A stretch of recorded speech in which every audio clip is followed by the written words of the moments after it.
तो चलिए भाई, एक बार सभी का स्वागत है और जुड़ेंगे और स्टार्ट करेंगे क्लास को। और आज हम लोग पढ़ेंगे वीर रस। और वीर रस में क्या है, वीर रस किसको बोलते हैं? ठंड में चाय पीते पीते, है ना, क्लास लो, कितना मजा आता है। अब वीर रस का मतलब क्या होता है? वीर का मतलब होता है वीरता। अब इसको समझोगे है क्या? क्योंकि क्या होता है कि हम लोग क्या करते हैं, हम लोग सिर्फ रटने की कोशिश करते हैं, उस चीज को समझते नहीं है। वीर का मतलब होता है वीरता का प्रदर्शन। और अगर हम बात करते हैं किताबी भाषा की, तो बच्चों को अगर हम वीर रस पढ़ा रहे हैं तो वीर का मतलब होता है युद्ध में लड़ने वाला योद्धा। पर अब तो युद्ध का जमाना गया, तो क्या अब वीर रस खत्म हो चुका है? क्या अब हमारी दुनिया में वीर रस है ही नहीं? तो वीरता का मतलब सब कोई क्या सोचते थे कि वीरता का मतलब है युद्ध में लड़ना, है ना, औजारों से लड़ना, उसको वीरता कहते हैं। या मैं झांसी की रानी की बात करूं तो वो वीरांगना है। हाँ, वहां पे वीर रस की बात हो रही है। पृथ्वीराज की बात करूं तो वहां रस की बात हो रही है ना। तो मैं इनकी बात करती हूँ तो भाई, महाराणा प्रताप की बात करूं तो वीर रस की बात हो रही है। ऐसा है? नहीं। वीरता, अगर संकुचित शब्द में बात करें तो वीरता का मतलब केवल युद्ध में प्रदर्शन नहीं होता। वीरता का मतलब होता है जो मनुष्य की अवधारणाओं से बिल्कुल परे है। इसके अर्थ को हम संकुचित नहीं कर सकते। वीर रस का मतलब होता है कि मनुष्य वीरता का प्रदर्शन कहीं भी कर सकता है। एक नारी की इज्जत बचाने के लिए चार शब्द बोलना भी वीरता का प्रदर्शन है। गलत बात के लिए लोगों से खड़े होकर अपनी बात रखना भी वीरता का प्रदर्शन है। सच बोलना भी वीरता का प्रदर्शन है। झूठ का सामना करना भी वीरता का प्रदर्शन है। किसी स्त्री या पुरुष की रक्षा करना, किसी बच्चे की रक्षा करना भी वीरता का प्रदर्शन है। अपने प्रभु, अपने ईश्वर, अपनी जाति, अपने धर्म के प्रति आवाज उठाना भी वीरता का प्रदर्शन है। इसके साथ साथ हमने देश प्रेम में पढ़ा हुआ है, जो अपने देश के प्रति प्रेम प्रदर्शित करते हैं, जवान जो हैं, है ना, वो भी वीर हैं। किसान, वो भी वीर हैं। जो अपने परिवार का पालन करते हैं, रोजी रोटी कमाते हैं, सुबह से लेकर शाम तक मेहनत करते हैं, वो पुरुष और वो महिला भी वीर है। तो वीरता की डेफिनेशन को केवल युद्ध से परिभाषित करना बिल्कुल गलत है। वीरता को अगर बात करते हैं तो वीरता वो किसी भी मनुष्य के अंदर है, बट वो परिस्थितियों के हिसाब से फिक्स नहीं है कि सिर्फ औजार उठाए, अस्त्र शस्त्र उठाए तभी वो वीर होगा। एक पति अपनी पत्नी की रक्षा करने के लिए अगर वो दूसरों से लड़ता है या बोलता है तो वो वीरता का प्रदर्शन कर रहा है ना। आजकल हमारे ज़माने में बहुत सारी कुरीतियाँ चल रही हैं। महिलाओं के साथ बहुत शोषण चल रहा है ना। जला दिया जा रहा है, मार दिया जा रहा है, दहेज प्रथा के चक्कर में मार दिया जा रहा है, बहुत ज़्यादा शोषण किया जा रहा है। अगर उसके परिवार वाले, उसके भाई, उसकी बहनें या समाज उसके प्रति आवाज़ उठाता है तो भी वीर रस का भाव उत्पन्न होता है। राजा राम मोहन राय को सब जानते हैं, उनको किस कैटेगरी में रखोगे? राजा राम मोहन राय को आप किस कैटेगरी में रखोगे? क्या वो श्रृंगार रस के थे? क्या हास्य रस के थे? अद्भुत रस के थे? किस रस के अंतर्गत उसको रखेंगे आप? वो वीर रस के अंतर्गत थे, क्योंकि उन्होंने उन सब कुरीतियों के अगेंस्ट आवाज उठाई। उन्होंने बाल विवाह के अगेंस्ट आवाज उठाई, उन्होंने सती प्रथा के अगेंस्ट आवाज उठाई, उन्होंने दहेज प्रथा के अगेंस्ट आवाज उठाई, है ना। बहुत सारी कुरीतियों को उन्होंने समाप्त करने के लिए समाज में, है ना, बहुत सारे जो हैं अपने विचार अपने प्रस्तुत किए, लोगों तक फैलाया और देश की रक्षा, देश की महिलाओं की रक्षा के लिए उन्होंने आवाज उठाई। तो वहां भी वीर रस है। तो वीरता को परिभाषित करने के केवल युद्ध और औजार के अस्त्र शस्त्र की आवश्यकता नहीं है। वीरता के लिए इंसान की आवाज और उसकी बुद्धि भी बहुत होती है। मनुष्य की सोच भी वीरता को प्रदर्शित करती है। हाँ, हम जानते हैं कि देश के लिए लड़ रहा है वो भी वीर है, उससे बड़ा वीर तो दुनिया में नहीं है भाई। अपनों के लिए तो सब लड़ते हैं, अपनों की रक्षा तो सब करते हैं, पर जो बिना किसी स्वार्थ के, बिना किसी जान के, बिना किसी पहचान के पूरी दुनिया के लिए, पूरे देश के लिए, देश वर्ड यूज करेंगे, पूरे देश के लिए लड़ता है, तो वीर तो भाई सबसे बड़ा वही है। तो हमारे जवान वीर हैं, चाहे वो नवसेना हो, चाहे वायुसेना हो, चाहे थल सेना हो, कोई सी भी सेना हो, वो वीर में तो काउंट होते हैं। देश प्रेमी, है ना, देश के लिए जान न्यौछावर करने वाले। पहले युद्ध हुआ करते थे, राजा महाराजा अपनी धरती अपनी जमीन के लिए युद्ध करते थे, अपने राज्य के लिए युद्ध करते थे। धीरे धीरे सिस्टम को चेंज करने लगे, तो क्या हम लोग वीर रस का भाव केवल महाराणा प्रताप की कविताओं में देखेंगे, झांसी की रानी की कविताओं में देखेंगे, या फिर हम लोग पृथ्वीराज की कविताओं में देखेंगे, या फिर हम राम या रावण की बात करेंगे, हनुमान की बात करेंगे? देखो, ये तो थे ही वीर, इनकी तो बात होएगी, बट हम कविताओं में सामान्य व्यक्ति पर भी वीर रस लिख सकते हैं। वीरता को हम संकुचित अर्थ में ना देखकर वीरता को हम किसी भी अर्थ में देख सकते हैं, है ना। एक महिला की इज्जत बचाने वाला पुरुष भी वीर कहलाता है। किसी मरते हुए आदमी को हॉस्पिटल तक ले जाने वाला व्यक्ति भी वीर कहलाता है। जो किसी की भी रक्षा निस्वार्थ करता है वो वीर के अंतर्गत आता है। और उसकी व्यथा, उसकी गाथा, उसको कविता में व्यक्त करना, उसको शब्दों में व्यक्त करना, उसको लिख कर व्यक्त करना, उसको बोल कर व्यक्त करना, उसके अंतर्गत वीर रस का भाव उत्पन्न हो जाता है। तो स्थायी भाव वीर रस का क्या होता है? उत्साह। क्या होता है? उत्साह। किसका मतलब? वीर रस जब किसी के अंदर होता है तो उसके अंदर सत्य बोलने की, झूठ से लड़ने की और समाज से डर का भाव नहीं होता। उसको केवल अपनी बात को साबित करना या सत्य का साथ देने पर विश्वास होता है। तो उत्साह का मतलब होता है जोश। और जब खून गर्म होता है तो इंसान कुछ भी करने को, है ना, तैयार हो जाता है। आश्रय आलंबन का मतलब होता है कि जिसके हृदय में क्रोध, क्रोध नहीं, वीरता का भाव का उत्पन्न हुआ है। ऐਵੇਂ ही तो बैठे बैठे वीरता नहीं आएगी भाई अपने आप। अब मैं बैठी हुई हूँ और मेरे में जोश और उत्साह आ जाए और मैं युद्ध लड़ने चले जाऊं, ऐसा तो होगा नहीं। वीरता का भाव किसी न किसी कारण से तो उत्पन्न होगा। जिसके हृदय में वीरता का भाव उत्पन्न हो रहा है उसको हम आश्रय आलंबन कहते हैं।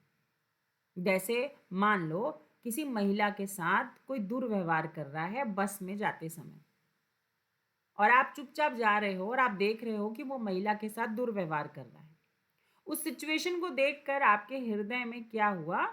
वीरता का भाव हुआ। वीरता का भाव ऐसे उत्पन्न नहीं होता कि अचानक से खून दौड़ने लगा। ऑटोमेटिक आप उसके लिए बोलेंगे कि आप गलत कर रहे हो, आपको ऐसा नहीं करना चाहिए।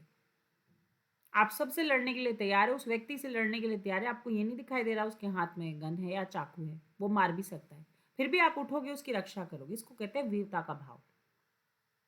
अब वो, तो जिसके हृदय में वीरता का भाव उत्पन्न हो रहा है वो आश्रय आलंबन है। पर जिसको देख के हो रहा है वो विषय आलंबन है। वो होता ही नहीं तो वीरता का, वीर रस की उत्पत्ति ही नहीं होती। तो उसको देखकर उत्पन्न हो रहा है तो वो विषय आलंबन है। ठीक है। उद्दीपन क्या होता है? वो परिस्थितियां, मेरे अंदर वीरता का भाव उत्पन्न हो गया है और उस लड़की को देखकर मेरे अंदर वीरता का भाव उत्पन्न हुआ है, तो वो विषय आलंबन है, मैं आश्रय आलंबन हूं।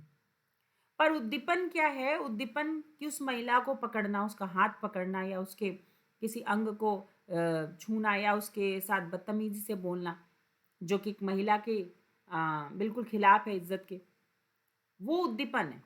उसका बदतमीजी से बोलना, गाली गलौज करना, ऊंची आवाज में बोलना, या उसको छूना, जिसके कारण मुझे वीरता का भाव, वीर रस का भाव उत्पन्न हुआ, वो उद्दीपन है। वो आसपास का माहौल, चिल्लाना, है ना, हाथ पैर हिलाना, या लड़की का चिल्लाना, या जो भी होगा, वो आसपास की सिचुएशन जो होती है, आसपास का जो माहौल होता है, उसको उद्दीपन कहते हैं।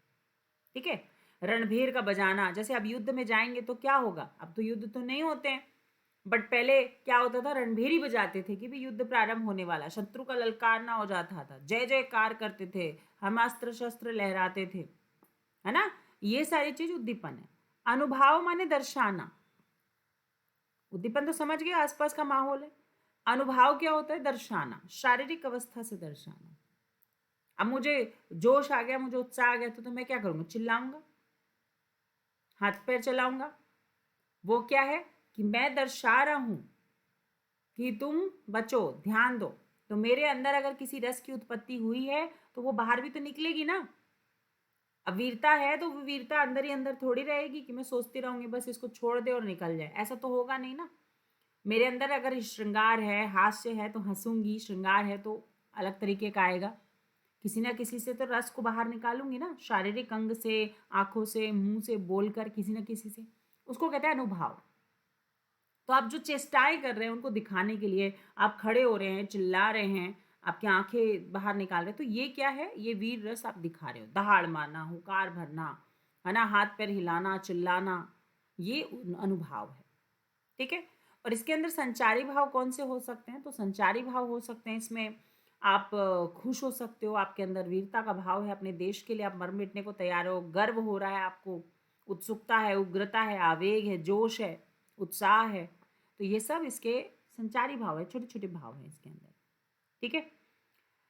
अब देखो यहाँ पे आपको बहुत सारे आपको एग्जाम्पल्स देखने को मिलेंगे। जैसे यहाँ पे देखोगे,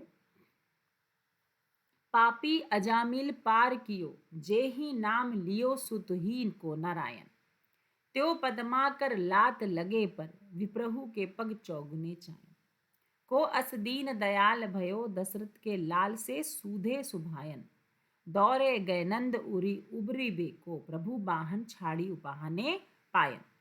अब बताओ इसमें क्या होगा। अब पापी जो है अजामिल पार किया, अब इसमें तुम्हें कैसा लग रहा है, देखो एक चीज है, मैं मान लो तुम्हें नहीं आता, इसका अर्थ ही नहीं आता, तुम्हें कुछ पता ही नहीं है, तुम्हें कुछ भी नहीं मालूम समझ लो, फिर तुम इसको कैसे परिभाषित करो, कैसे पता चलेगा कि यहाँ पे जो है वीर रस का भाव है।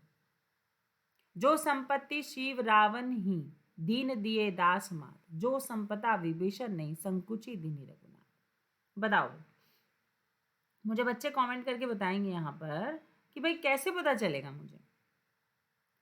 पापी अजामील पार कियो, है ना, इसका भावार्थ क्या होगा।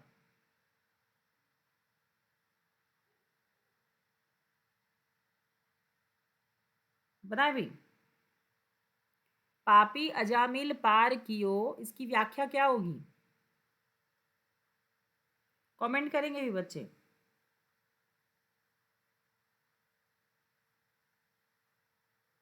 हम्म।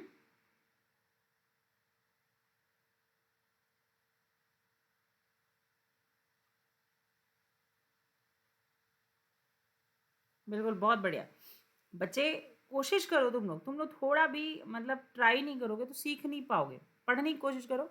पापी अजामिल पार कियो, जे ही नाम लियो सुत ही को नारायण, इसका भावार्थ क्या होगा।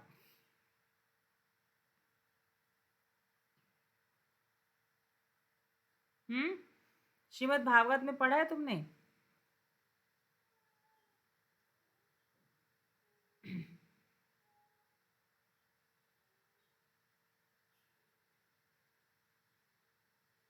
कोई बात नहीं बच्चे, कोशिश तो करेंगे कम से कम थोड़ा।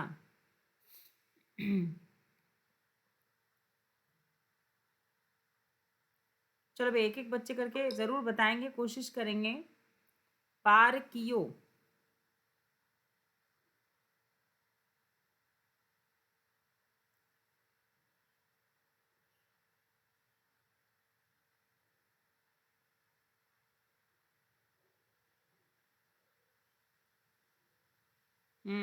चलो बच्चों ने बहुत बढ़िया। मैम, इसका भावार्थ ये निकल रहा है कि पापियों अजामिल पार कियो, जे ही नाम लियो सुत, मतलब जो नारायण और सीता का नाम लेते हैं ना, सूत, सूत ही को नारायण। कोई बात नहीं, तुम लोग थोड़ा कोशिश करते हो और बहुत बढ़िया से कोशिश कर रहे हो, कोई बात नहीं है। श्रीमद् भागवत से लिया गया है ये।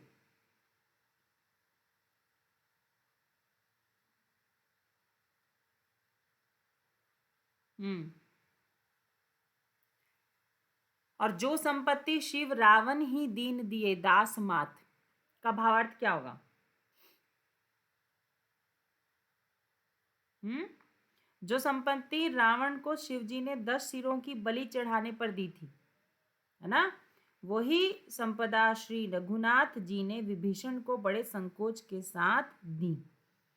ये दोहा है, और इस दोहा में पूरा बहुत अच्छे से व्याख्या करते हुए कहा है, बहुत बढ़िया। एक बच्चे ने बहुत अच्छे से लिखा हुआ है समझाकर, कि जो संपत्ति रावण को शिव जी ने 10 सिरों की बलि चढ़ाने पर दी थी, वही संपदा श्री रघुनाथ जी ने विभीषण को बड़े संकोच के साथ दी। या सोचते रहे कि मैंने इस शरणागत भक्त को तुच्छ वस्तु ही दे दी। समझ रहे हो? और इसमें वीर रस क्यों है? क्योंकि वो सत्य और गलत में जो विभीषण थे उनको पता था कि सत्य क्या है और गलत क्या है। विभीषण जी को बहुत अच्छे से पता था कि एक महिला को हरण कर कर जबरदस्ती उसको अपना बनाना, और वो भी विवाहित स्त्री को जबरदस्ती अपना बनाना, ये गलत है। तो ये जो है, ये जो कवि को बहुत अच्छे से पता था, है ना, तो उसने बहुत सुंदर व्याख्या करते हुए कहा, और दोहावली से लिया गया है, तुलसीदास जी के द्वारा इसको लिखा गया है, और इन्होंने बहुत सुंदर तरीके से इसको व्याख्या की है। ठीक है, बहुत बढ़िया भी। और जनी डर पहु सुर सिद्ध सुरेशा, इसका भावार्थ क्या होगा? इसका भी बच्चों ने लिखा है।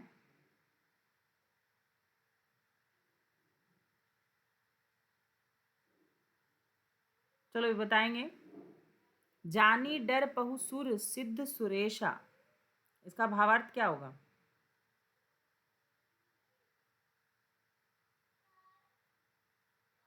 चलिए भी बढ़िया, सभी बच्चे कोशिश करोगे भाई?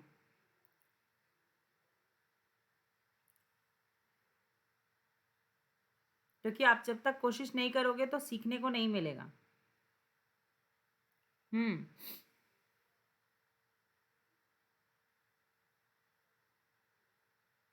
चलिए भी बहुत बढ़िया।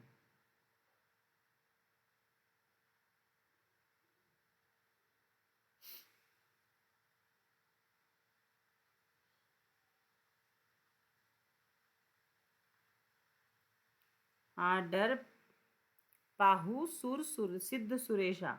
हम्म।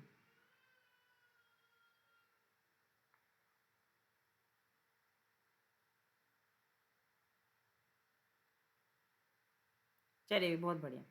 इसमें भी अच्छा, एक बच्चे ने लिखा है कि मैम इनको पढ़ के ये तो पता चल जाता है कि इसमें क्या भावार्थ निकल रहा है। हाँ, बिल्कुल यही चीज़ देखना है। जैसे देखोगे यहाँ पे आपको नहीं भी आता है कुछ भी, तो पग चौगुने चायन को अस दीन दयाल भयो, दशरथ के लाल से सूधे सुभान, मतलब राम जी की बात हो रही है ना। और यहाँ पे देखोगे जानी डर पहुसूर सिद्ध सुरेशा तम्ही लागे दरहियु नर बेसा, है ना, निर्भय होहु देव समुदायी। तो कई बार क्या होता है कि हम लोग जब चीज़ों को पढ़ते हैं तो पढ़ने से एक भावार्थ निकलते हैं। और मैं हमेशा बच्चों को बोलती हूँ थोड़ा सा इन पे काम किया करो आप लोग। जब तक आप इसको स्टडी नहीं करोगे, इनको पढ़ोगे नहीं, तब तक आप क्या नहीं कर पाओगे, इनको समझ नहीं पाओगे। जैसे यहाँ पे दिया है, झाला को राणा, है ना, जान मुगल फिर टूट पड़े थे झाला पर। यहाँ पे भी देखोगे तो आपको पता है कि ये भी आपका वीर रस का भाव है। मुझे तोड़ लेना वनमाली, ये देश प्रेम की बात कर रहा है यहाँ पे। ठीक है, किसकी बात कर रहा है? देश प्रेम की। देश प्रेम का मतलब है कि देश के लिए निछावर होने के लिए। माखनलाल चतुर्वेदी जी से लिखा गया है ये। मुझे तोड़ लेना वनमाली, उस पथ पर देना तुम फेंक, मातृभूमि पर शीश चढ़ावे जिस पथ जावे वीर अनेक। तो मुझे किसी भगवान पे मत चढ़ाना, मुझे उस पथ पे फेंक देना जिस पथ पे जवान जाते हैं, है ना। उस जवानों के अगर मैं शीश चढ़ावे, है ना, जहाँ पे मृत्यु होने के बाद जवान जाते हैं, उस रास्ते पे मुझे फेंक देना, तो मैं सफल हो जाऊंगा, है ना। तो इस तरीके से आपको देखने को मिलता है कि बहुत सारे एग्जाम्पल्स मिलते हैं। बट चलो कुछ प्रीवियस ईयर क्वेश्चंस के भी करते हैं हम लोग। वीर रस के उदाहरण, प्रीवियस ईयर क्वेश्चंस के एक आपको पता होगा जो बहुत फेमस है, बार बार पूछा जाता था। एक तो तुम्हारा है, इसको नोट डाउन कर लीजिएगा आप लोग, बुंदेलों, याद होगा, हर बोलो के मुंह हमने सुनी कहानी थी, खूब लड़ी मर्दानी वो तो झांसी वाली रानी थी। ये बहुत बार एग्जाम में पूछा गया है, सुभद्रा कुमारी चौहान के द्वारा लिखा गया है, और झांसी की रानी ये बहुत बार पूछा हुआ क्वेश्चन है। ठीक है, अब देखोगे यहाँ पर एक दो एग्जाम्पल और बता रही हूँ जो बार बार पूछा जाता है एग्जाम में। एक तुम्हारा ये भी पूछा गया था, पहली फहरी ध्वजा फड़की भुजा, बलिदान की ज्वाला उठी, निज जन्म भू के मान में चंड चढ़ मुंड की माला उठी। इसमें भी वीर रस का भाव उत्पन्न होता है। ठीक है, रणबीच चौकड़ी भर भर कर चेतक बन गया निराला था, राणा प्रताप के घोड़े से पड़ गया हवा का पाला था। ठीक है, तो यहाँ पर भी आपका वीर रस का भाव था, मतलब इतना जोश था कि घोड़ा भी जो है हवा के जोर से चल रहा था। लक्ष्मी थी या दुर्गा थी, वह स्वयं वीरता की अवतार, देख मराठे पुलकित होते उसकी तलवारों के वार। नकली युद्ध व्यूह की रचना और खेलना खूब शिकार, सैन्य घेरना दुर्ग तोड़ना, ये थे उसके प्रिय खिलवाड़। इसमें भी आपका क्या है, वीर रस का भाव है। चढ़ चेतक पर तलवार उठा, करता था भूतल पानी को, राणा प्रताप सर काट काट करता था सफल जवानी को। यहां भी आपका वीर रस था। देखो, वीर युद्ध में भी वीर होता है, दान में भी वीर होता है, दया में भी वीर होता है और धर्म में भी वीर होता है। जैसे झांसी की रानी की बात करते हैं, महाराणा प्रताप की बात करते हैं, तो वो युद्ध में थे। अब दानवीर की बात करें तो दानवीर कर्ण के बारे में सब कोई जानते हो, तो उनका भी अलग ही था। ठीक है, तो ध्यान रखिएगा, इनमें सब में है। धर्म में वेद शास्त्र के वचनों है ना, उन पे भी आपको धर्म के ऊपर भी वीर आपको दिखाई दे देंगे।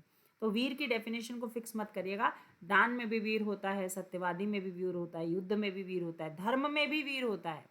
जो पंडित होते हैं वो अपने धर्म में, अपने कर्म में वीर होते हैं, उनको ये थोड़ी बोलेंगे कि वो किसी और रस में आते, वो धर्म में वीर होते हैं। ठीक है, चलिए भाई आगे बढ़ेंगे, नेक्स्ट पढ़ेंगे। दूसरा है विभत्स रस। अभी विभत्स रस क्या होता है, देखो, जब हम विभत्स रस की बात करते हैं तो इसको थोड़ा आराम से एक एक करके समझेंगे। विभत्स का मतलब होता है घृणा। घृणा, विभत्स का क्या मतलब है, घृणा। इसको हम पूछा जाए तो क्या होता है इसका स्थायी भाव, जुगुप्सा। जुगुप्सा का मतलब होता है कि जब हम किसी चीज को देखकर घृणा करते हैं, घृणा का भाव जो होता है वो बहुत ही गंदा होता है। मतलब घृणा का मतलब हम सिर्फ सड़ी गली चीजों को देखकर घृणित हो जाएं, किसी मांस को, किसी मरे हुए व्यक्ति को, है ना, या गिद्ध जो है किसी शव को खा रहा है, या किसी किसी गंदी चीज को देखकर हमें घृणा की उत्पत्ति हो रही है। नहीं, घृणा बहुत सारी चीजों से हो सकती है। घृणा मनुष्य से भी हो सकती है, घृणा झूठ से भी हो सकती है, घृणा चोरी से भी हो सकती है, चोरी करने वालों से, घृणा गंवार गधे मूर्ख से भी हो सकती है, बदतमीज से भी घृणा हो सकती है। घृणा की कोई डेफिनेशन नहीं है। मैं बार बार कहती हूँ कि आप लोग रस की जब हम बात करते हैं तो उसको सीमित कर देते हो, निश्चित कर देते हो कि घृणा का मतलब गंदी चीज नहीं। विभत्स रस का मतलब है कि जब हम अपने आसपास देखते हैं बहुत सारी चीजें, उनसे भी घृणा होती है हमें। कभी कभी किसी मनुष्य का व्यवहार भी इतना गंदा होता है कि हमें उससे घृणा हो जाती है। कोई व्यक्ति झूठ बोलता है तो उससे घृणा होती है, कोई चोरी करता है तो घृणा होती है। बहुत सारे हमारे आसपास ऐसे एग्जाम्पल हैं जिनसे हमें घृणित होता है। गंदे रहने वाले व्यक्ति से घृणा होती है। तो घृणा, तुम ऐसे आसपास देखे होगे, तुम्हें बहुत सारे ऐसे व्यक्ति, चुगली चपाटी करने वालों से भी हमें घृणा हो जाती है, जो बैक बाइटिंग करते हैं उनसे भी हमें घृणा होती है। तो घृणा बहुत सारी अलग अलग व्यवस्था में हो जाती है। समाज में कुरीतियां फैला रहे हैं उनसे भी घृणा होती है। हमें राजनेताओं से भी घृणा हो सकती है ना। तो घृणा का कोई मतलब नहीं है। बलात्कारियों से घृणा हो सकती है, डकैत से घृणा हो सकती है, मारकाट करने वालों से घृणा हो सकती है। ठीक है, तो घृणा बहुत सारी चीज़ों की अलग अलग व्यक्तित्व को प्रदर्शित करती है। तो यहाँ पे स्थायी भाव जो है जुगुप्सा है, या उसको घृणा कह सकते हैं, विभत्स रस का स्थायी भाव। आश्रय आलंबन, जिसके मन में घृणा उत्पन्न होता है उसको हम क्या कहेंगे, आश्रय आलंबन। और जिसके लिए घृणा उत्पन्न हो रही है वो हो जाएगा विषय आलंबन। मान लो आपके परिवार में कोई ऐसा सदस्य है जो झूठ बोलता है, चोरी करता है, तो आपको उससे घृणा हो जाएगी, तो वो विषय आलंबन है। और आप आश्रय आलंबन है, क्योंकि वही ना होते तो आपके अंदर ये उत्पन्न ही नहीं होता। उद्दीपन क्या है, वो परिस्थितियां, जिस परिस्थितियां में तुम्हें पता चला कि वो घृणित है, वो गंदे हैं, घिनौने हैं, वो परिस्थितियां, वो सिचुएशन, जब उनका व्यक्तित्व तुम्हारे सामने आया तो उसको कहते हैं उद्दीपन। और अनुभाव क्या होता है? अनुभाव होता है जिससे कि आपके व्यवहार से प्रदर्शित करते हैं आप कि मुझे वो व्यक्ति क्या है, अच्छा नहीं लगता, मेरे अंदर घृणा की उत्पत्ति हो रही है। जैसे मान लो रोड में चलते चलते तुम्हें अचानक से कोई जीव जंतु मरा हुआ सड़ा हुआ मिले, वहां पे पड़ा हुआ है रोड पे किनारे, लोग आते जाते देख रहे हैं उसे, कुत्ते गिद्ध सब खा रहे हैं। आप अचानक से वहां से निकलते हो, आपकी नजर पड़ती है, आप देखते हो, तो उसको देखोगे तो वो हो जाएगा आपका विषय आलंबन, जिसके कारण आपके हृदय में घृणा की उत्पत्ति हुई है। आप हो आश्रय आलंबन, क्योंकि वही नहीं होता तो आपके अंदर घृणा कहाँ से उत्पत्ति। उद्दीपन वो परिस्थितियां, उसका सड़ना, बदबू आना, कुत्तों का पड़ा रहना, वो सब क्या है? उद्दीपन है, सिचुएशन। अनुभव, जिससे ये पता चलेगा कि मुझे घृणा आ रही है, मैं नाक सिकुड़ लूंगी, उल्टी कर सकती हूँ, मुझे चक्कर आ सकता है, पसीना आ सकता है ना, घबरा सकती हूँ, या चिखना, चिल्लाना, नाक मुंह सिकुड़ना, थूकना, ये सब क्या है? अनुभव है।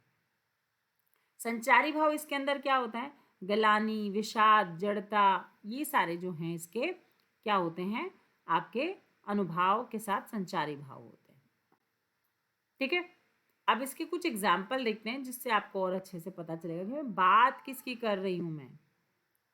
जैसे आपके सामने एक एग्जाम्पल यहाँ पर स्क्रीन पे दिख रहा है, दिखा भाई सबको? फाड़ी नखन शव आतणी, रुधिर मवाद निकारी, लेपती अपने मुखीन पे, हरसी प्रेत गण नारी। क्या कर रही है भाई? एक प्रेत आत्मा जो है, नारी जो है प्रेतांगनी, वो शव पड़ा है और शव को फाड़ी नाखन, नखन शव आतरणी, वो अपने नाखूनों से शव को फाड़ रही है, आतड़ियों को फाड़ रही है, रुधिर मवाद, खून, जो उसके अंदर से मवाद निकल रही है उसको अपने मुख पे लेपती है, बहुत ही गंदा है। ठीक है, काक कंक ले भुजा उड़ाही, दूसरा उदाहरण देखेंगे, एक ते छीनी एक ले खाई, है ना, कहरत भट घायल तट गिरे, जहां तहां मनहू अर्ध जल परे, खिंचही गीद आत तट भय, जनु बंसी खेलत चित दे। इसका मतलब क्या है कि जो वो काक है वो कभी भुजा उड़ा के ले जा रहा है तो कभी दूसरी भुजा छीन रहा है, तो कोई एक जगह से दूसरी जगह लेके जा रहा है और वो खा रहा है, इधर खींच रहा है, कोई आंत खींच रहा है, कोई जैसे उन लोग खेल रहे हैं, है ना। सोच के बड़ा अजीब सा नहीं लगता? तो ये सारे जो हैं, आप कोई सा भी एग्जाम्पल पढ़ के देखिए, है ना। जैसे ये वाला देखो, ये भी बड़ा भयंकर है। आंखें निकाल उड़ा जाते, क्षण भर उड़कर आ जाते, शव जीभ खींच कर कौवे, चुबला चुबला कर खाते, भोजन में स्वान लगे मुर्दे थे भू पर लेटे, खा मांस चाट लेते थे चटनी सम बहते बहते। मुझे एक्सप्लेन करने की ज़रूरत नहीं है, आप बहुत अच्छे से पहचान सकते हो। ठीक है, इन चीज़ों को हमें एक्सप्लेन करने की ज़रूरत नहीं होती है, ये बहुत आसानी से पकड़े और पहचाने जाते हैं। ठीक है, अब कुछ बच्चों ने मुझे विभत्स रस के उदाहरण भेजे हैं, और प्रीवियस ईयर के भी बता देती हूँ तुम लोग को। जैसे एक बच्चे ने यहाँ पे उदाहरण भेजा है मैम ये वाला सही है कि नहीं है? बिल्कुल है। कहाँ गए? हाँ, इनमें बिल्कुल बहुत सारी चीज़ें होती हैं। एक सेकेंड बताती हूँ मैं।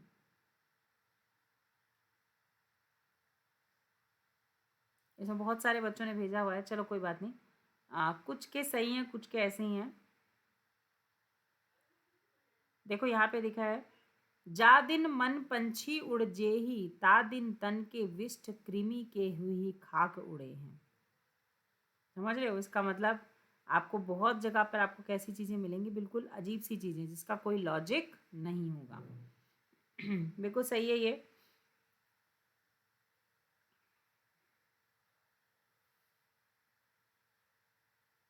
एक और बच्चे ने भेजा है, ये सिर पर बैठियो काग खा, आँख दऊ खात निकारत, है ना।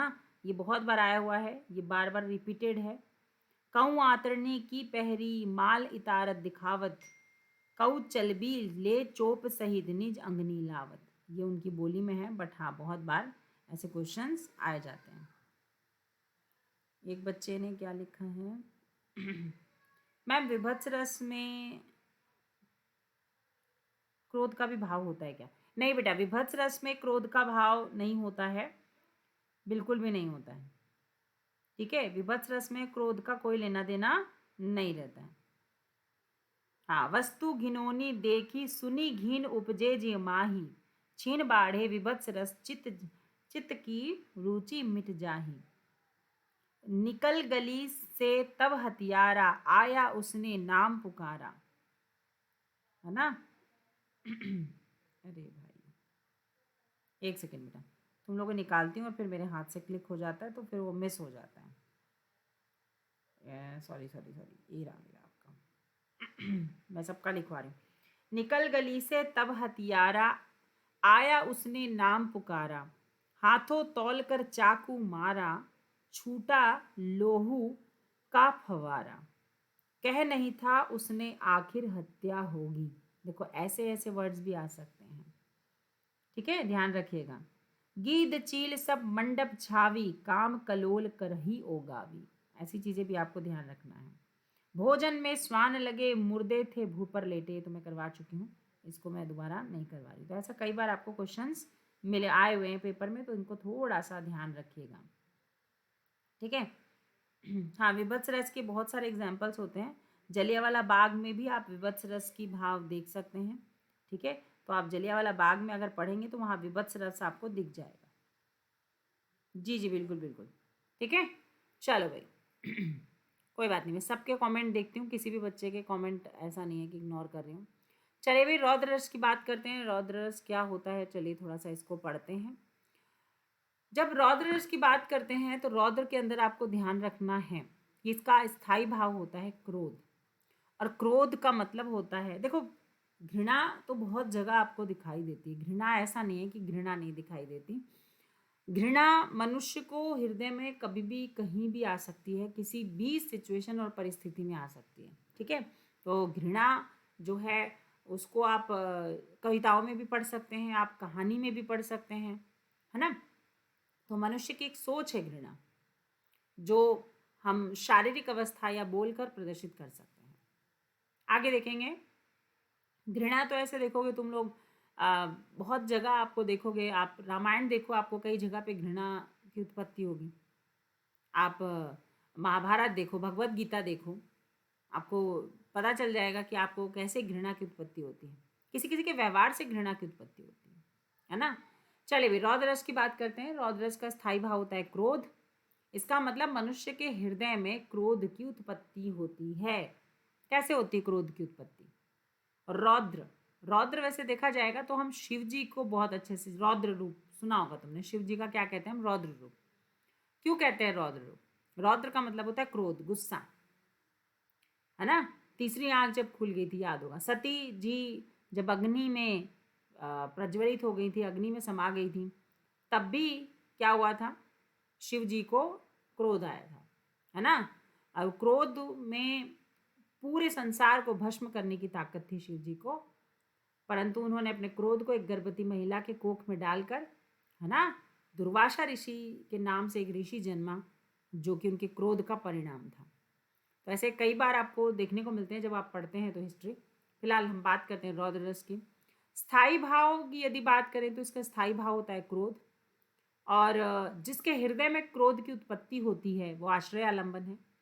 कोई भी हो सकता है, वो नायक नायिका हो सकता है, जो पढ़ रहा है कविता वो हो सकता है, जो सुन रहा है वो हो सकता है, जो लिख रहा है वो हो सकता है, जो नाटक देख रहा है वो हो सकता है, दर्शक हो सकता है, श्रोता हो सकता है, रेडियो में सुन रहा है वो व्यक्ति हो सकता है।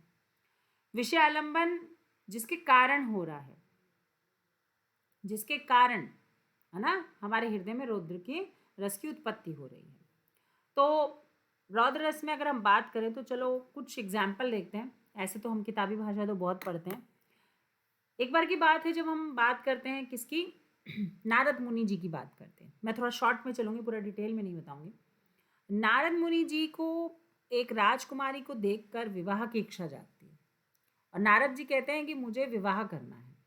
और वो जाकर इस प्रस्ताव को रखते हैं कि मुझे भी विवाह करना है, तो सभी उनके जो सखा संबंधी या जो मित्र होते हैं या जो उनके जानकार होते हैं या जो भी देवी देवता होते हैं, वो उन्हें सलाह करते हैं कि तुम्हें इस रूप में तो वह स्वीकार नहीं करेगी, नारद को इस रूप में तो स्वीकार नहीं करेगी, तुम्हें तो सुंदर बनना पड़ेगा, तब जाके वो राजकुमारी, तुम्हें राजकुमारों जैसा बनना पड़ेगा, तब जाके तुम्हारा विवाह संभव होगा। अब नारद जी ऐसी इच्छा रखते हुए जाते हैं, तो सभी उन्हें सजेशन देते हैं कि भाई आप एक काम करिए, आप तो हरि के पास जाइए, हरि का रूप धारण करिए। आप विष्णु से बड़ा और तो आपको और कोई इसका रास्ता नहीं दिखा सकता। हरि रूप सबसे मोहित होता है, सुंदर होता है, आकर्षित होता है। विष्णु का रूप, कृष्ण का रूप, उससे सुंदर तो दुनिया में कोई भी नहीं है। तो आप हरि रूप मांग लीजिए, हरि रूप मिलते ही आपसे वो विवाह कर लेगी, वो मोहित हो जाएगी आप पे। अब नारद जी बड़े सुन के खुश होते हैं और सोचते हैं कि मैं जाता हूँ और मैं मांगूंगा तो मुझे मना तो करेंगे नहीं प्रभु, और मैं उनसे कौन सा रूप मांग लेता हूँ, हरि रूप मांग लेता हूँ। अब नारद जी बिल्कुल सोच समझ के बहुत सुंदर तरीके से चले जाते हैं विष्णु जी के पास और कहते हैं, हे प्रभु, मैं आपसे कुछ मांगने आया हूँ, मुझे आप देंगे तो? प्रभु कहते हैं, हाँ मांगो। तो कहते हैं, प्रभु निराश मत कीजिएगा। तो विष्णु जी कहते हैं, बिल्कुल नहीं, तुम्हें क्या निराश करूंगा नारद, तुम तो हमारे बिल्कुल अपने हो, प्रिय हो। तो नारद कहते हैं, हे प्रभु, मुझे हरि रूप प्रदान कर दीजिए। विष्णु जी बिना जाने पहचाने, वैसे तो वो सारे अंतर्यामी थे, उनको तो सब कुछ पता था, पहले से सब कुछ लिखा होता है। तो अब विष्णु जी ने उन्हें कहा तथास्तु, और वहाँ से नारद जी प्रसन्न होकर निकल गए कि मुझे तो तथास्तु बोल दिया है और अब मैं हरि रूप में आ गया हूँ। अब नारद जी क्या करते हैं, वहाँ चले जाते हैं, कहाँ? विवाह स्थल पर, जहाँ पर स्वयंवर चल रहा था। अब वो रानी जो है स्वयंवर के लिए आती है और इतने में हमारे नारद मुनि जी पहुँच जाते हैं हरि रूप धारण करके। जैसे ही वो उस राजमहल में एंटर करते हैं, वैसे ही सारे राज्य राजागण जो वहाँ का द्वारपाल, वो सब देखकर उसे हंसने लग जाते हैं, जोर जोर से ठहाके लगाने लग जाते हैं कि ये कौन आ गया स्वयंवर में। कहता है, मैं विवाह करने आया हूँ। इतना सुनकर सभी देखते हैं और उसकी खूब बेइज्जती करते हैं। पहले तो हास्य रस की उत्पत्ति होती है, क्योंकि उसे देखकर उपहास करते हैं, मजाक उड़ाते हैं। तो यहाँ पर आपको ये भी देखना है कि हास्य रस की भी उत्पत्ति है। जैसे ही वो भरी सभा में जाता है स्वयंवर के लिए, तो सारे राजा रानी जो भी होते हैं वहाँ पर, प्रजा सब उस पर ठहाके लगाती हैं, उपहास करती हैं, हंसती हैं। तो वहाँ पर हास्य रस की उत्पत्ति होती है और उस हास्य रस के कारण नारद जी को क्रोध, मतलब रौद्र रस की उत्पत्ति होती है। बहुत ज़्यादा क्रोध आता है उन्हें कि ये कैसा घोर बेइज्जती की जा रही है। हरि रूप, प्रभु का रूप लेकर आया हूँ मैं और मोहित हो जाना चाहिए मुझे, और यह राजकुमारी मेरी बेइज्जती कर रही है, ये राज्य सभा मेरी बेइज्जती कर रही है। और वो बड़ा क्रोधित होकर वहाँ से बेइज्जत होकर निकल जाता है। पर नारद जी सोचते हैं कि ऐसा क्या हो गया है जो लोग मुझे मेरा उपहास कर रहे हैं। पानी में अपनी छवि देखते हैं वो, और छवि निहारते हैं पानी में, क्योंकि पहले दर्पण तो हुआ नहीं करते थे, दर्पण होते तो थे, पर वो पानी में अपनी छवि निहारते हैं। और पानी में अपनी छवि निहारते हैं तो वो देखते हैं कि मैं तो हरि, हरि का मतलब दो होता है, एक तो बंदर और एक विष्णु। तो इन्होंने मुझे क्या बना दिया? बंदर बना दिया। विष्णु से बहुत क्रोधित होते हैं नारद जी, और बहुत क्रोधित होकर, बिल्कुल विचलित होकर, क्षोभ में भरकर विष्णु जी के पास जाते हैं और कहते हैं कि आपने मेरे साथ दगा किया, धोखा किया, मेरा विवाह हो जाता, मेरा घर बस जाता, और आपने ऐसा होने नहीं दिया। आपने मुझे बंदर बनाकर मेरी बेइज्जती करवाई, मेरी जो है मेरी इज्जत नीलाम कर दी। भरी सभा में मेरा उपहास किया गया, उस महिला ने भी मेरा उपहास किया, उस राजकुमारी ने भी। इस क्रोध में आकर उन्होंने विष्णु जी को श्राप दिया। किन्होंने? नारद जी ने, कि तुम भी मानव लोक में मानव रूप में जन्म लेकर अपनी ही प्रिया से, प्रियतमा से, अपनी पत्नी से विरह में रहोगे, वो तुम्हें कभी प्राप्त नहीं रहेगी और तुम हमेशा उससे दूर रहोगे। विवाह करने के पश्चात भी, तुम्हारे साथ रहते हुए भी वो तुम्हारे साथ नहीं रहेगी। बाद में विष्णु जी मानव लोक में राम नाम से जन्मे, दशरथ के पुत्र के रूप में। उनका विवाह हुआ सीता के साथ। विवाह होते ही उन्हें 14 वर्ष का वनवास मिला।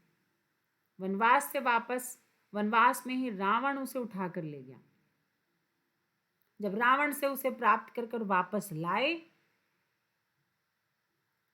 अपने राज्य में, तो लोगों ने उसे उल्टा, है ना, अपवित्र बोलकर अपमानित किया और अग्नि परीक्षा के पश्चात भी राम को उसे त्यागना पड़ा।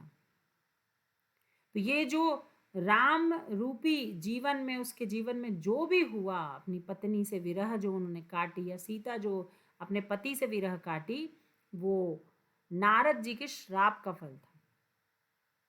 नारद जी के श्राप के कारण वो इस मानव लोक में राम रूपी जन्म लेकर विरह काल काटने आए थे। तो ये क्रोध रस का है। शकुंतला मूवी देखी होगी आपने, शकुंतला। शकुंतला बहुत फेमस उपन्यास है, बहुत अच्छा नाटक है, आपने देखा होगा नाटक। आपने मूवी पे, उस पर पिक्चर भी बनी हुई है, साउथ इंडियन मूवी बनी हुई है, शकुंतलम, शकुंतला है शायद तक। शकुंतला देखा जाए तो मेनका जानते होगे, इंद्र के राज्य में नाचने वाली जो थी नृत्यांगना उर्वशी, है ना, उनकी पुत्री थी उर्वशी। मेनका जानते होगे। तो उनमें से उर्वशी की थी कि मेनका की थी, उन्हीं की किसी एक की पुत्री थी। उर्वशी की थी शायद तक, या मेनका की थी ना, उर्वशी होगी शायद तक, मैं क्लियर मुझे याद नहीं है, दोनों में से किसी एक की पुत्री थी शकुंतला। अब शकुंतला को जन्म देते ही, क्योंकि वो क्या थी, मानव से गर्भधारण हुई थी उर्वशी, और उर्वशी या मेनका, और उसकी पुत्री थी शकुंतला। अब शकुंतला क्योंकि वो मानव से पुत्र प्राप्त थी, तो इंद्रलोक में तो नहीं रह सकती थी, देवलोक में तो नहीं रह सकती थी, उसे मानव लोक में छोड़ आई, नदी में बहाकर। तो वो ऋषि उसे रखते हैं, उन ऋषि का नाम मुझे याद नहीं है, उन ऋषि वो उसको ले आते हैं अपने घर पर, और जब घर पे ले आते हैं तो उस ऋषि जो है उसका पालन पोषण करते हैं। उसी दौरान जब वो बड़ी हो जाती है तो एक राज्य के राजा आता है उसे, और उस राजा को उस तरह से प्रेम हो जाता है, और वह विवाह, गंधर्व विवाह मतलब लव मैरिज कर लेता है पशु पक्षी के सामने, और कहता है यही साक्षी हैं, और उनका प्रेम मिलाप हो जाता है, शारीरिक मिलन हो जाता है, और वो गर्भ धारण कर लेती है। इस दौरान युद्ध होता है, और युद्ध में राजा शरीक हो जाता है, और वो बिजी हो जाता है, और उस दौरान उसको लेने नहीं आ पाता वो। अब क्या होता है, वो काफ़ी दिन इंतज़ार करती है कि अब आएंगे, अब आएंगे, अब आएंगे। अब तो वो 9वां महीना हो गया, उसको बच्चा होने वाला है। तो अब ऋषि कहते हैं कि अब इसको हम लेके जाएंगे राजा के पास। पर इतने में दुर्वासा ऋषि, दुर्वासा, दुर्वासा, दुर माने कठिन, वासा जिसके साथ रहना कठिन है, अर्थात वो ऐसा ऋषि था जो पल पल भर में गुस्सा होकर क्या करता था, वो आपको श्राप दे देता, 2-2 मिनट में। क्रोध से भरा था वो, दुर्वासा माने बिल्कुल रहना जिसके साथ कठिन, क्रोध से भरा हुआ व्यक्ति। अब क्या होता है कि वो जब भी थोड़ी थोड़ी बात पे गुस्सा हो जाता है, थोड़ी थोड़ी बात पे श्राप दे देता है। अब ये जो थी उसके ख्यालों में खोई थी, क्योंकि भाई उसका प्रेमी आ नहीं रहा था, अब उसके बाल बच्चा होने वाला है भैया, और प्रेमी आ नहीं रहा है, तो वैसे ही दुखी थी भाई। और वो बैठ के उसके ख्यालों में खोई थी कि वो आ रहा है मुझे लेने के लिए, मुझे आ रहा है। और इतने में दुर्वासा ऋषि आते हैं और कहते हैं कि भाई तुम्हारे पिता हैं, एक बार बोलते हैं, 2 बार बोलते हैं, सुनती नहीं है, क्योंकि खोई रहती है ख्यालों में। तीसरी बार बोलते हैं, चौथी बार बोलते हैं, इतने में बड़ा गुस्सा आता है। दुर्वासा ऋषि तो इतनी बर्दाश्त करने की क्षमता है नहीं उसमें, वो क्रोध में आता है और कहता है तू जिसके ख्यालों में खोई हुई है वो तुझे भूल जाएगा। क्या कहता है कि तू जिसके ख्यालों में खोई हुई है वो तुझे भूल जाएगा। बस ऐसा बोलते ही वो राजा युद्ध के बाद आने के बाद उसे भूल जाता है। ये जाती है वहां पर पहुंचती है वहां पर, और उसे एक मुद्रिका दी होती है राजा ने। उस मुद्रिका को देख कर ही वो, जब उसकी सखियां होती हैं ना, वो सुन लेती हैं कि ये श्राप दे रहे हैं। इतने में उसकी सखियां पैर पकड़ लेती कि स्वामी ये नादान है, इसे नहीं पता गर्भवती महिला को श्राप देना सही नहीं है। कुछ तो बोला, मैं वापस तो नहीं लूंगा क्योंकि तो बाढ़ निकल चुका है, वापस नहीं आएगा। वो कहता है पर वो मुद्रिका दिखाएगी तो उसे याद आ जाएगा। अब रानी को लेकर, जो रानी थी उसको लेकर जाते हैं उस राजकुमार के पास कि भाई विवाह करवाएंगे इसका। तो इतने में उसकी मुद्रिका, वो पानी पीती है तो वो मुद्रिका निकल कर नदी में गिर जाती है और एक मछली के पेट में चली जाती है, जहाँ पे वो राजा के रुकती है वहाँ पे। अब राजा के पास जाती, राजा तो सब श्राप से ग्रसित था, वो तो सब कुछ भूल गया। अब रानी जाके बोलती है कि मैं आपकी पत्नी हूँ, ये पुत्र में आपका है, मैं ये गर्भ में बालक में आपका है। वो कहता नहीं, तुम उल्टा हो। अपमानित कर कर उसे बहुत बेइज्जती कर कर निकाल दिया जाता है। वो दर दर भटकती है और वो चली जाती है। 8-9 साल, 7-8 साल बाद, है ना, नहीं, उसके कुछ दिन बाद वो राजा, वो जो मछली होती है, जो खाई होती है, वो एक मछुआरे को पकड़ी जाती है और पकड़ कर जब वो मछली को काटता है तो उसके पेट से मुद्रिका निकलती है। अब वो सोचता है तो बड़ी कीमती लग रही है और वो सोनार के पास चले जाता है। जैसे ही वो सोनार को दिखाता है तो मुद्रिका में राजा की मुहर लगी होती है। पहचान जाता है कि ये तो चोरी करके लाया है। तो ये राजा के पास पकड़ के ले जाता है और राजा देखते ही उस मुद्रिका को सब कुछ याद आ जाता है कि मेरी पत्नी को मैंने दिया था, ऐसा ऐसा था, वैसा था। अब वो पूरे लगा देता है राज्य को काम में कि मेरी पत्नी को ढूंढो। और वो तो फिर से किसी आश्रम में चली जाती है, छुप कर अपने बच्चे को जन्म देती है। 7-8 साल का हो जाता है, उसके बाद उसको वो मिलती है और शकुंतलम का जीवन होता है। तो ये क्रोध जो है मनुष्य के जीवन का नाश करने में सबसे बड़ा रोल होता है। खुद का ही नहीं, दूसरों का भी जीवन बर्बाद करने में क्रोध का सबसे बड़ा हाथ है। इसीलिए कहते हैं कि क्रोध कभी भी करना व्यर्थ है। क्रोध में मनुष्य अपनी वाणी पर, अपनी सोच पर, अपने शब्दों पर कंट्रोल नहीं कर पाता। इसलिए हमें क्रोध से दूर रहना चाहिए और कोशिश करना चाहिए कि क्रोध में चुप रहें। क्रोध को खत्म करने का एक ही हथियार है, चुप्पी। चुप रहना और अपने मन को दूसरी जगह व्यस्त करना। ठीक है, तो क्रोध रस के ऐसे बहुत सारे एग्जाम्पल हैं, बट चलो हम लोग अभी आगे बढ़ते हैं, नहीं तो ऐसे मोहित हो जाओगे तो मैं एक से एक 12 बज जाएंगे, है ना। तो चलो भाई, जिसके मन में क्रोध का भाव उत्पन्न हुआ वो आश्रय आलंबन है। विषय आलंबन आपको बता चुकी हूँ, उद्दीपन आपको बता चुकी हूँ, वे परिस्थितियां या वस्तुएं जिसके कारण क्रोध का भाव उत्पन्न होता है ना। कटु वचन, अपमान करना, बेइज्जत करना, उससे हमारे मन में, है ना, क्या होता है, क्रोध रस का भाव होता है। अनुभाव क्या होता है, जैसे गुस्से में अक्सर आप देखोगे आंखें लाल हो जाना, है ना, गुस्से से कांपना, जोर जोर से चिल्लाना, पैर पटकना, हाथ पैर मारना, है ना, ये सब चीज़ें अनुभाव होते हैं, है ना। पसीना आना, गुस्से में पसीना भी आता है, दिल धड़कना, ये सब भी आपका अनुभव है। संचारी भाव क्या होता है, अमर्ष, दुख, उग्रता, आवेग, ये क्रोध के अंतर्गत उत्पन्न होते हैं। जैसे आपको यहाँ पे कुछ एग्जाम्पल्स है, एग्जाम्पल देखो, पढ़ा करो, आप लोगों को समझ आना चाहिए, इनको पढ़ोगे तो और हेल्प मिलेगी आपको। जो तुम्हारा अनुशासन पावो, कंदुक इव ब्राह्मण उठावो, कांचो घट डारो फोरी, रोको मेरु मुलक जिमतोरी। कौन बताएगा, जैसे ये वाला तो बिल्कुल साफ आपको समझ आएगा। उस काले काल मारे क्रोध के तन कांपने उनका लगा, मानो हवा के जोर से सोता हुआ सागर जगा, है ना। यहाँ पे भी देखो, भुज बल भूपी भूप बिनु कीन्ही, विपुल बार मही देवन दीन्हु, अति रिस बोले वचन कठोरा, कड़ु जड़ जनक धनेशु के तोरा, बेगी दिखाओ मुड़ना त आजू, है ना, उलटऊ मोही जब लहतव राजू। ये सारे जो एग्जाम्पल्स हैं ये आपके क्रोध रस के हैं। ठीक है, इसमें देखोगे, हरि ने भीषण हुकार किया, अपना स्वरूप विस्तार किया, डगमग डगमग दिग्गज डोले, भगवान कुपित होकर बोले, गुस्सा होकर बोले, हित वचन नहीं तूने माना, मैत्री का मूल्य ना पहचाना, तो ले अब मैं भी जाता हूँ, अंतिम संकल्प सुनाता हूँ। कृष्ण जी। ठीक है, तो ध्यान रखिएगा, ऐसी चीज़ें आपको बार बार देखने को और सुनने को मिलती हैं। इसमें एक और मैं और बताऊंगी, रौद्र रस के उदाहरण।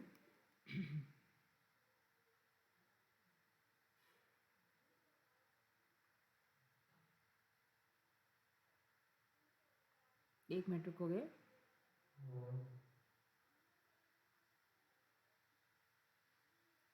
रौद्र रस के उदाहरण बताओ भाई। एक तो तुम्हारा एग्जाम में ये वाला क्वेश्चन आया, देखो 2-4 क्वेश्चन मैं ज़रूर आपको बता देती हूँ जो पेपर में आए, ताकि आपको एक आइडिया हो जाए कि एग्जाम में क्वेश्चंस कैसे आ सकते हैं। जैसे ये वाला आया हुआ है तुम्हारे में रौद्र रस में, श्री कृष्ण के सुन वचन अर्जुन क्षोभ से जलने लगे, सब शील अपना भूल कर करतल युगल मलने लगे, संसार देख अब यह हमारे शत्रु रण में मृत पड़े हैं, करते हुए यह घोषणा वो हो उठ गए, उठकर खड़े हैं। ठीक है, तो ये सब जो है कई बार आपको देखने को मिलता है। तो ये आया हुआ है आपका रौद्रश का, ध्यान रखिएगा। इसके देवता रुद्र देवता हैं, मतलब शिव जी को रुद्र देव, इनके रुद्र रस के देवता जो हैं, है ना, कई बार आपके एग्जाम में पूछा जाता है। जैसे विभत्स रस के देवता कौन है, पता है तुम लोग को? हम्म, बताइए, रौद्र रस के देवता कौन है? रुद्र जी। ठीक है, विभत्स रस के तो हम नहीं बोल सकते, पर हाँ रौद्र रस के रुद्र जी हैं। क्लियर है भाई? चलिए भाई, हास्य रस। हास्य रस करते हैं, एक और रस करते हैं, फिर बाकी कल करेंगे। हास्य रस की जब हम बात करते हैं तो हास्य का मतलब नाम से ही पता चल रहा है भाई, हंसने की बात हो रही है यहाँ पे। हास्य रस का मतलब ही क्या होता है? हंसी, है ना। हास्य रस में स्थायी भाव होता है हंसी, और इसमें आश्रय आलंबन होता है जो हंसता है, और जिसके कारण हंसता है वो विषय आलंबन है। उद्दीपन जो सिचुएशन होती है, जैसे हाव भाव हो गया, है ना, किसी जोकर के कपड़े देखकर हंसी आ जाना हमें, या जो भी परिस्थिति है आसपास की, जो मजाक है, जोक्स हैं, है ना। अनुभाव आपकी चेष्टाएं, हाथ पैर हिलाना, जोर जोर से हंसना, उठल पुलट हो जाना, आँखें में पानी आ जाना, ये सब अनुभाव होते हैं। शरीर पर कंट्रोल ना होना, हंसते हंसते इधर उधर लोटपोट हो जाना, ये सब स्थायी भाव है, संचार अनुभाव है। संचारी भाव में आपको हर्ष होती है, उत्सुकता होती है, चपलता होती है, चंचलता होती है ना, ये सब हास्य रस की आपके संचारी भाव है। अब हास्य रस की जब हम बात करते हैं तो हास्य रस में देखो बहुत सारे उदाहरण हैं। एक बार हनुमान जी की बात बताती हूँ। हनुमान जी अगर देखें तो आपने सुना होगा, हनुमान जी एक दिन माता को देखते हैं, कि वो आ, इसमें से ले रही हूँ, रामायण में से एक ले रही हूँ किस्सा। एक दिन राम जी जो हैं, राम और सीता तो सब जानते ही हैं प्रेम उनका। सीता माता तैयार हो रही थी। सीता माता जब तैयार हो रही थी तो वो 16 श्रृंगार कर रही थी। और जब 16 श्रृंगार कर रही थी तो वो कानों में कुंडल, है ना, गले में हार, हाथों में चूड़ियाँ, पैर में महावेरू, है ना, चुटकी, पायल, सारी चीज़ें पहन रही थी। फिर उसके बाद वो सिंदूर लगाती हैं, अपने मांग में सिंदूर भरती हैं। हनुमान जी पहुंचते हैं वहां पे, देखते हैं माता आप क्या कर रही हैं। सीता माता कहती हैं कि मैं सिंदूर लगा रही हूँ। तो हनुमान जी कहते हैं इससे क्या होगा? तो कहते हैं इससे तेरे स्वामी की उम्र बढ़ेगी। सिंदूर लगाने से तेरे स्वामी की उम्र बढ़ती है। ऐसा सुनकर बड़े प्रसन्न होते हैं हनुमान जी, और वो सोचते हैं कि माता तो इत्तू सा सिंदूर लगा रही है, इत्तू सी उम्र बढ़ेगी, थोड़ा ज़्यादा लगाना चाहिए माता को तो भाई, है ना।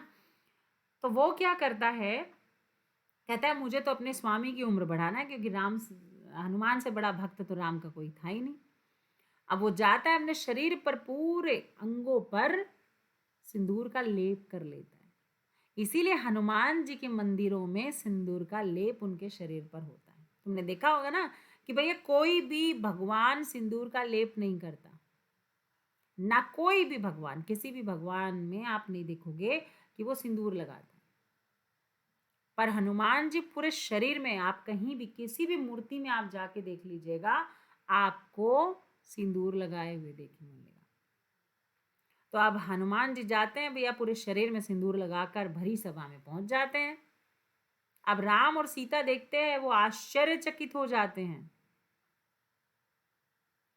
आश्चर्यचकित, तो यहां पर ध्यान रखेगा, यहाँ पे अद्भुत रस की भी उत्पत्ति होती है, क्योंकि वो देख के शॉक तो जाते हैं, अरे ये क्या हो रहा है, हनुमान जी इतना सिंदूर लगा कर आ गए। परंतु पूरी भरी जगह बहुत जोर जोर से ठहाके लगाते हैं, अरे ये क्या रूप धारण करके आए, क्योंकि छलिए तो थे ही वो, है ना, चंचल तो थे ही वो, चपल तो थे ही वो। देखकर सब हंसने लग जाते, जोर जोर से ठहाके न लगाने लग जाते हैं कि अरे ये क्या रूप धारण करके लिया है तुम। तब हनुमान कहते हैं कि माता तो इतू सा सिंदूर लगाती है, उससे स्वामी की उम्र बढ़ती है, तो भैया मैंने सोचा मैं पूरा ही लगा लूं, स्वामी की उम्र और बढ़ जाएगी। तो यहाँ पर भी हास्य रस की उत्पत्ति होती है और अद्भुत रस की भी उत्पत्ति होती है। तो बहुत जगह पे ऐसे आप देखोगे जहाँ पे आपको हास्य रस की उत्पत्ति देखने को मिलेगी। ठीक है, जैसे चौथा वाला पढ़ोगे तो बिल्कुल स्पष्ट समझ आएगा। तमुरा ले मंच पर बैठे प्रेम प्रताप, साज मिले 15 मिनट, घंटा भर आलाप। घंटा भर आलाप, राग में मारा गोता, धीरे धीरे खिसक चुके थे सारे श्रोता। बताने की जरूरत नहीं, बहुत ईजी है, पढ़ के ही समझ आएगा। हास्य रस के उदाहरण और करेंगे।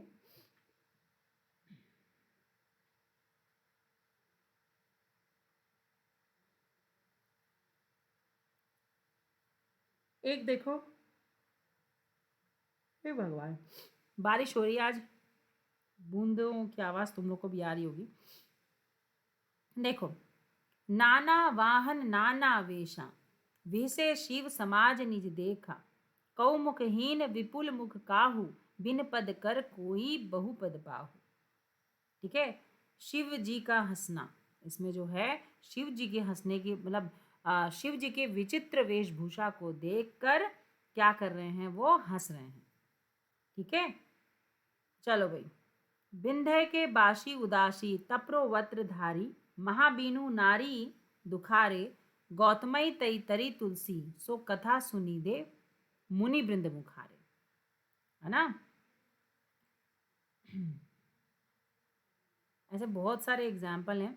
हंसी हंसी भाजे देखी दुलहु दिगंबर को, पाहनु जी आवे हिमाचल के उचाह में, शीस पर गंगा हंसे भुजनी भुजंग हंसे, हास ही को दंगा भयो नंगा के विवाह में। देखो ऐसे ऐसे आपको दिखाई देंगे। लखन कहाँ हंसी हमरे जान, सुनहु देव सब धनुष सुनान। ये सब आपको पढ़ना पड़ेगा, तभी जाके आपको समझ में आएगा ये कैसे होते हैं हास्य रस के उदाहरण। बंदर ने कहा बंदरिया से, चलो नहाने चले गंगा, बच्चों को छोड़ेंगे घर पे, वहीं करेंगे हुड़दंगा। मैं ऐसा महावीर हूं, पापड़ तोड़ सकता हूं। ये सब हास्य रस है। ठीक है, अगर गुस्सा आ जाए तो कागज को मरोड़ सकता हूं। जब घूम धूम धाम से आती है बारात, किसी की सज धज कर, मन करता है धक्का दे दूल्हे को, जा बैठूं घोड़े पर। सपनों में ही मुझको अपनी शादी होती दिखती है, वरमाला ले दुल्हन बढ़ती, बस नींद तभी खुल जाती है। तो इस तरीके के एग्जाम्पल भी आपको देखने को मिल सकते हैं। आ रहा है समझ में किस तरीके के एग्जाम्पल्स हो सकते हैं? हाँ जी बिल्कुल, ये छोटे छोटे एग्जाम्पल्स इसलिए बता रही हूँ क्योंकि इनसे आपको समझ आएगा कि किस तरीके के एग्जाम्पल्स हो सकते हैं। ठीक है भाई, तो चलो भाई आज की क्लास को मैं यहीं पे विराम दूंगी और नेक्स्ट क्लास में हम लोग करेंगे आगे का कॉन्सेप्ट। चलो भाई, थैंक यू सो मच, बहुत बहुत धन्यवाद। मिलते हैं नेक्स्ट क्लास में, इसको आगे कंटिन्यू करेंगे।